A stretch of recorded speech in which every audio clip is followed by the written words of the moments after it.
So, Andrea, deja vu, right? Yes. Does this feel familiar to you? It does This feel stage, familiar. this dome. It's still hot outside. It's still beautiful inside, nice and cool. It's the people. And yeah, it is the It's the people. people. So, tell me, perhaps briefly, how are you doing? How have you been this past year since we last met? Well, I have been very busy, and for those who speak German, I went into the Ruhestand, but I haven't found the Ruhe in the Ruhestand yet, so which means like I was supposed to retire, but I haven't quite retired. I travel just as much. But you know what? The thing is, everything I do is so much fun, so it doesn't quite feel like work. It just feels like, doing things. But do you actually intend to retire entirely anytime? Because I think retiring partially, it's kind of what you're probably going to be doing for the rest of your life, right? There's always going to be another project, and you look into so many different areas like writing, speaking. Yeah.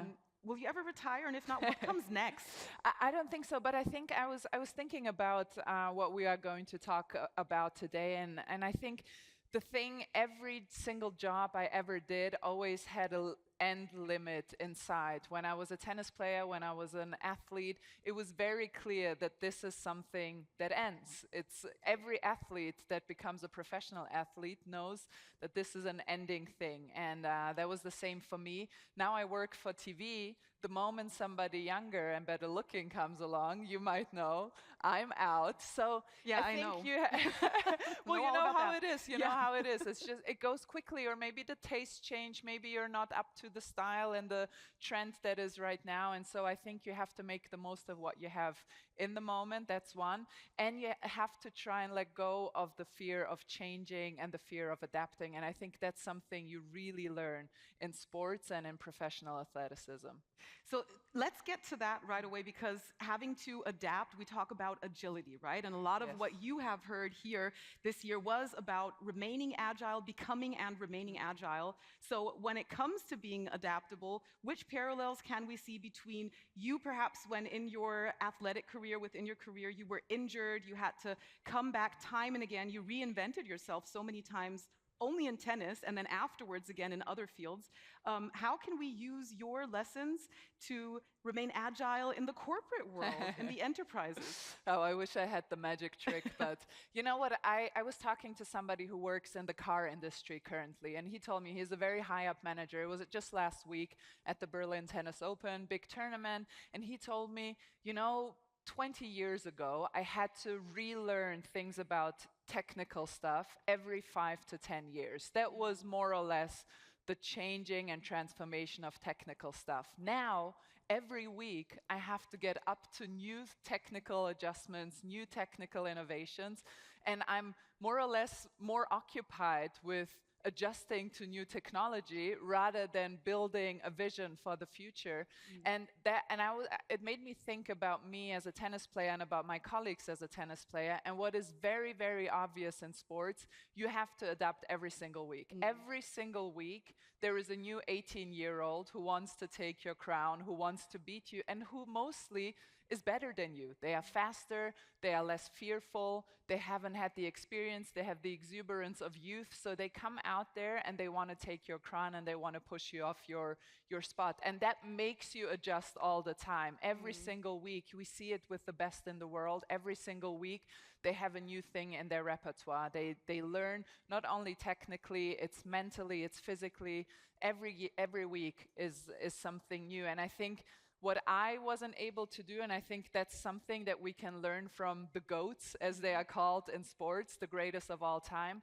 What I needed to change and to adapt was losing. I always needed to lose 5 to 10 times before I realized whatever I was doing was not enough. The youth has passed me. I need to bring something new to the game. And the GOATs, the Roger Federers, the Serena Williams, they were able to adapt to something new while they were on top. And I think now, looking back at my career, that was the big difference between me, who had a good career, and somebody like Serena Williams, who had a great career. Even on top, she was able to adapt, and I needed to be sort of put back to earth before I realized and accepted that I needed to change something. And I think that's something that I see now in society. Everything is changing so quickly. If we can let go of the fear, change is not always something bad. I think it will make it, not only in business, but for society in general, it will make it easier to adapt to the new circumstances. I'd like to follow up on that in just a minute, because that's something that Jens also was mentioning in his opening yesterday. It was about Oh, and we didn't talk about this. this is actually genuinely a coincidence, but Yes. it was about how things that we consider scary are actually opportunities at the end of the day, right? And maybe that is something you can tell us more about. But I'd like to take a step back, because you spoke about speed, how fast things are changing. Yes. And I heard this AI expert not too long ago saying, today is the slowest day of the rest of our lives. Every single day, speed is picking up, it's getting faster and faster. In tennis, in these 20-second bursts, you would have to solve problems and react really fast. What do you think, for leaders, for decision makers, for senior leaders who are really used to doing the same thing the same way for very, very many years, how can we use this lesson from tennis to perhaps be quicker in adaptation with our team? Well, there are two ways. Either you can cheat the clock, as some people do. So just as a reference for those who maybe don't follow tennis, we have a 25-second shot clock. So the moment a point is over, the clock gets set off, and you have to serve within the 25 seconds. So that's what I mean by cheat the clock. What some players do, if their pulse is still high and they don't feel fit enough to start the next point, they tap the ball, they start to serve, they throw the ball up, and that's when usually the chair umpire stops the shot clock. And in that moment, they catch the ball again, and then they can also catch their breath. So cheating the clock is one version and how you can get around. I wouldn't recommend it personally. The other way is a much harder way, but it's a lot more sustainable. If you put in the work off the court, then you don't have to cheat the clock. And something that I adjusted, because so the shot clock was put into place approximately after 6 years of me being already on tour. Okay. Before that, it was just up to the chair umpire's decision when he would call time. So you always had a little bit of wiggle room. But I would all my trainings, all my practices that I did, I would incorporate the 25-second rule. So my breaks were never longer than 25 seconds for my intervals, for the quick bursts, and eventually my system got trained. And by system, I mean not only the body, but also the brain. My brain adjusted to thinking within 25 seconds. And it helps me now, because now I work as a TV expert, and I have to get my point across in exactly the 25 seconds that I have, where the shot clock is set off. So still, this clock is still running my life, and I don't know why, but I have managed to adjust to it. So either cheat the clock or put the work in off the court so you don't have to. Equally interesting methods that you mentioned right there. And we said that, or I said in the beginning, that we're not only going to talk about agility, but also about resilience. And since you have shared with us these very interesting techniques of how to either cheat or actually do the work, do you also have methods like that in becoming more resilient? Our slogan is "Stronger Together." You see it everywhere written. Yes, I do. So how do we become more resilient in our work environments where we feel like we're going to get eaten, chewed up, and spit out by the next younger person coming with more knowledge, with more technical affinity than we have? Well, there is one thing that I will say that will be very unsatisfying, but then I will follow it up with something a bit more satisfying. So a lot of people come up to me and ask me, Andrea, how do you function under pressure? And then I always have the very unsatisfying answer of saying, you just have to do it. There is no real trick. And as an example, what I always bring up as an anecdote, when I started playing tournaments when I was around 14 years old, I would throw up before every match because I was so nervous. After a few months, I was just having to pee a little bit more than usual, but I could feel my system getting used to it. And after a year, it was normal. The nerves were normal. I did not have to throw up. I did not have to go to the toilet. The pressure didn't feel like pressure anymore. It just felt like my normalcy. It was how I was functioning. Without it, I would feel off. I would feel weird. And so I needed the pressure to function. So just by doing something more often, your body will get used to it. As I think human beings are much, much more adaptable than we think, and just by doing something, you will get used to it. I think the other thing is knowing yourself very well. What are your strengths? I always knew my strengths were fitness and concentration. I was not the most talented player. I didn't have a great feel for the ball, but I knew I was fitter than the others, and I knew I could focus for a very, very long time without being distracted. So that's what I put my work in. I knew this was the one thing that distinguished me from the others. So I would work on my fitness and I would work on my concentration level. So when it was 5-all in the third set, I knew I would have the edge. And I think that's really the first step to discovery is am I, what are my strengths, and how can I further strengthen them to have the edge upon the others. And I think that's really important.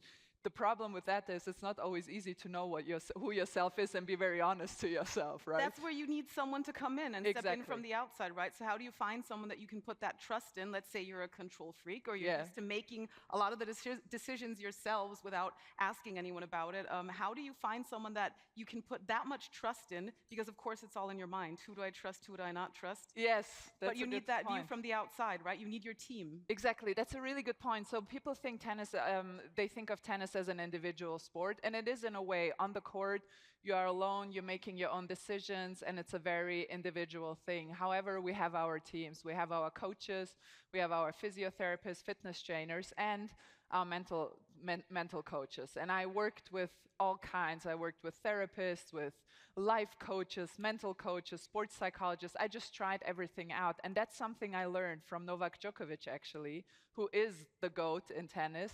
He was always very open to new things. I wasn't. I'm going to be very honest here. I wasn't. I was always kind of a skeptic. My coach would come up and be like, hey, there is this new method of training your forehand. Do you want to try it out? And I would be like, give me all the scientific research that there is. So I was always sort of doubting it first before I did it.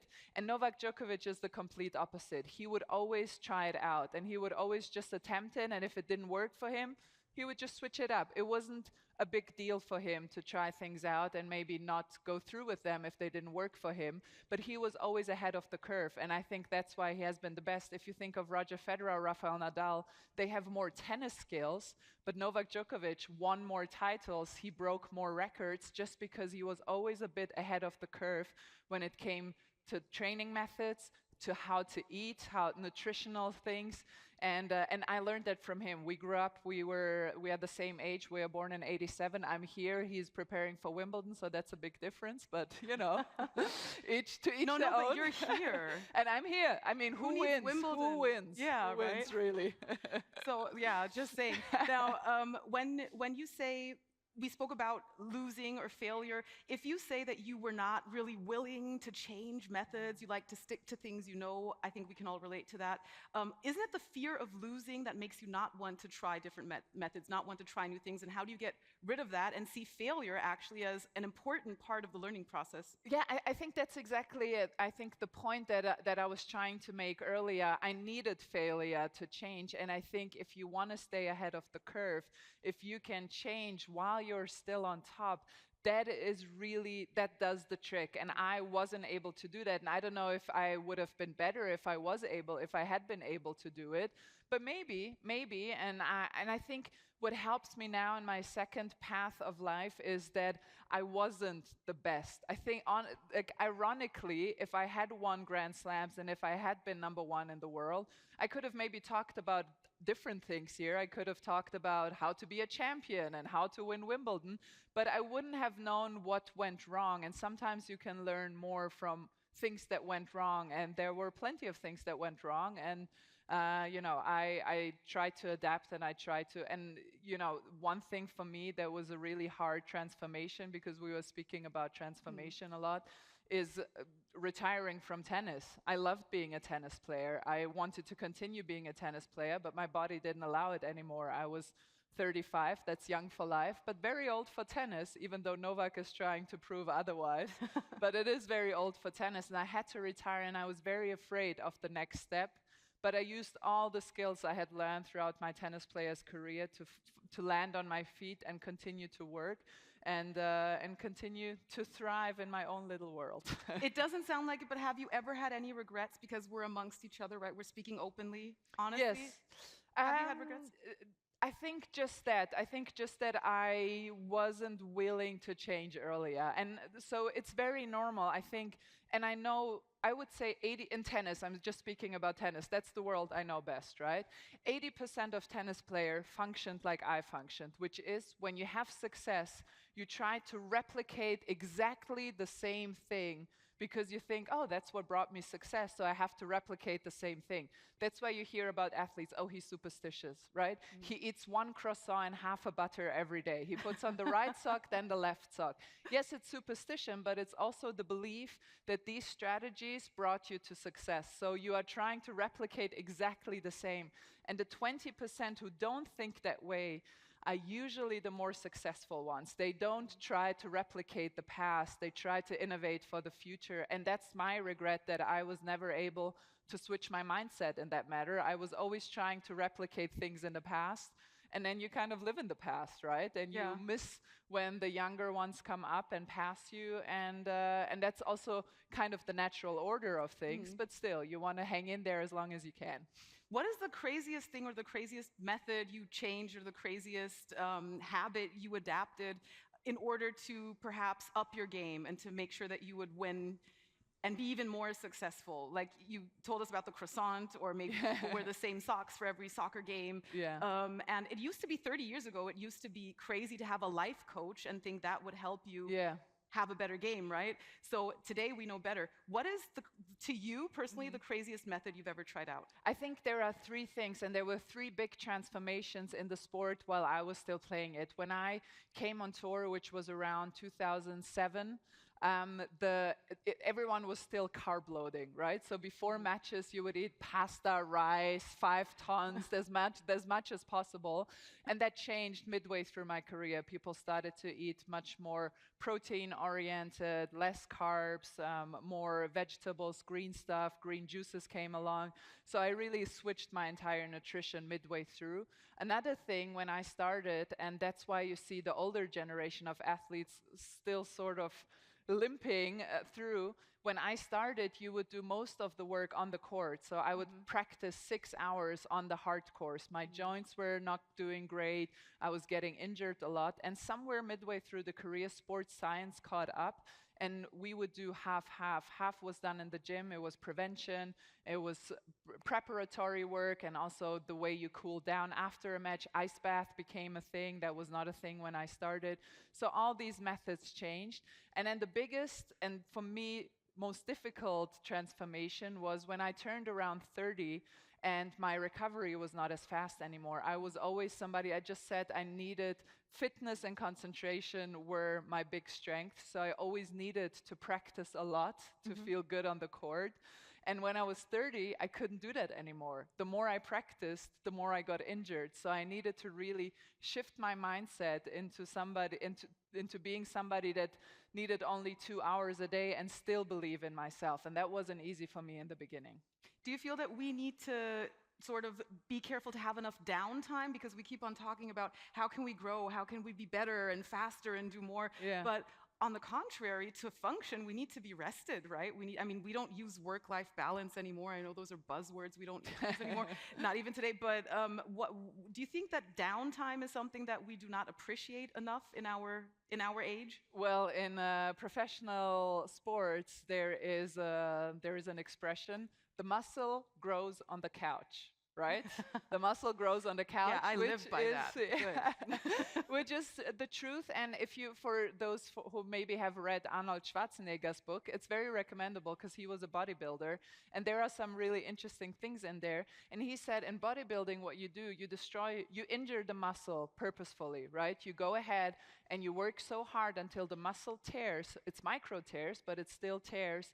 And then you rest and the muscle grows. The muscle grows on the couch. And I do think that that tennis is the best sport for this kind of thing. As the best analogy, our season starts on January 1st and it ends mid-November. So we basically don't have an off time or an off season.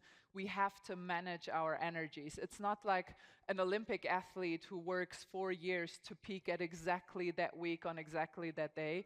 It's more about managing your energies. And I think that's a much better analogy to business, because I personally don't know a business where you have to function for 1 week every 4 years, but if somebody knows about it, please hand me your card, because I would love to be part of that. You're always open for new job opportunities. Always That's what I've open. always liked about you. Always open. Andrea, last year you shared with us a quote, and you said that you really liked that. It's by Billie Jean King. And I heard so many people repeating that afterwards. Oh, You want to nice. share that one more time and tell us why it has so much meaning to you? Yes, so Billie Jean King, she was a phenomenal woman. She founded the WTA Tour, which was the first professional women's tour ever. And she separated from the men's tour. She wanted to be on her own feet. While she was doing that, mind you, she was the #1 in the world, was winning Grand Slams, and was the #1 in the world in doubles as well. So, some women can do it all. And Billie Jean King was definitely one of it. And people would always ask her the same question they asked me: how do you handle pressure? And she would say something really interesting. She would always say, hey, pressure is a privilege. And I love that saying, just because it means that in order to have pressure, it means that you have already accomplished something. You don't get pressure in kindergarten because you're in kindergarten. And it's nice to be in kindergarten. You can play, but you don't really have pressure. Pressure comes on when you have already accomplished something and people start to expect something from you. And pressure comes on when you want to accomplish more. So that's pressure. And if you look at it that way, if you can shift your focus on pressure in that way, I think it becomes a positive thing, and it gets a positive connotation, and it can give you more added energy rather than less. I'm going to ask 2 closing questions, if I may, okay? Yeah, of course. Because one is not enough. We have this opportunity. So first of all, if you could give us one, you've given us so much guidance, thank you for that, and so much advice. I don't even know where to start later on when reflecting, but if there's one last piece of advice you can give us, one takeaway for everyone out here, you know that we're in the corporate world, then what would that be this afternoon? I would just say, I just always tell this anecdote before retiring. The last 3-4 months of my tennis career were the worst 3-4 months of my life. I was so worried that nobody will call me anymore. I will never have a job again. I will just sit in my home in Darmstadt, which is not so far away from here, by the way, just 30 minutes north. And all my friends will leave me behind because they were only my friends while I was a tennis player. I was so afraid of that change that I had all these catastrophe scenarios in my head.